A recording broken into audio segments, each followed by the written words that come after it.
Just a block from the Detroit Medical Center is a monument to Detroit's black history that has stood the test of time. For nearly a century, the Alpha House has weathered good times and bad, and sometimes even violence, to emerge as a beacon of brotherhood and equality.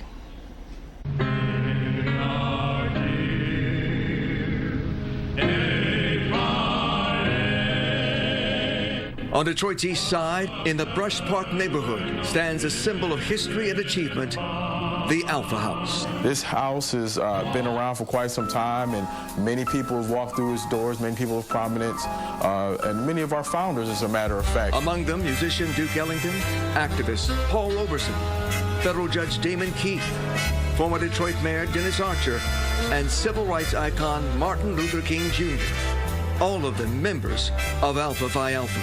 That home at 293 Elliott is not only a headquarters for that fraternity, it is really an anchor of the black community in Detroit. That anchor was built in 1918, just a year before 13 ambitious African Americans in the fields of medicine, law, and engineering would organize the Gamma Lambda chapter of Alpha Phi Alpha and then buy the property. So the men of Alpha Phi Alpha in 1939 took it upon themselves to say, hey, we want to have this place a safe zone for black men to congregate and to be advocates for our community. A community that grew quickly, in part because of automaker Henry Ford's offer to pay his factory workers $5 a day. In 1900, only 5,700 African Americans lived in Detroit. It's not very many.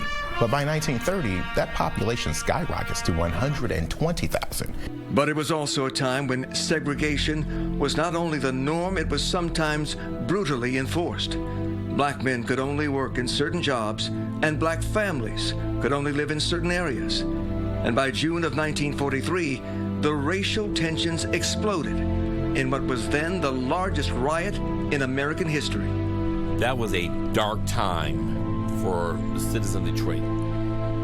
Whites and blacks were fighting in the streets. Triggered by rumors that a black baby had been thrown off the Belle Isle Bridge and that a white woman had been raped, mobs of roaming white men attacked black men at random, grabbing them from the sidewalks, from buses and cars, and setting fires. Outnumbered, many blacks fought back. In the end, 34 people were killed, 9 whites, 25 blacks.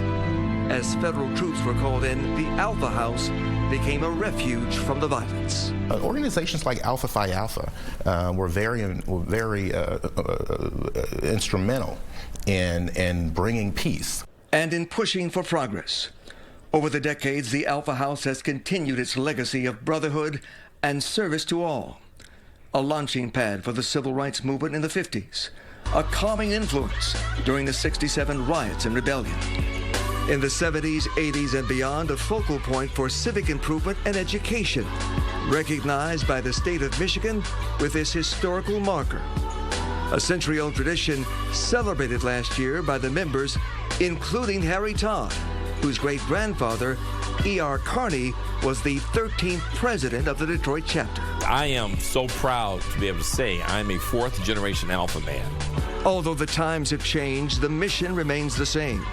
The fraternity manages programs that encourage young people to vote and excel, donates to charities that feed the homeless, and has awarded more than $500,000 in college scholarships, guiding a new generation of leaders with the lessons of the past. Desire, dedication, determination, diligence, discipline, devotion, and dignity. More than just a house, it's now a beacon of the Brush Park neighborhood. We're proud to be a part of the city of Detroit and the city of Detroit's history, too.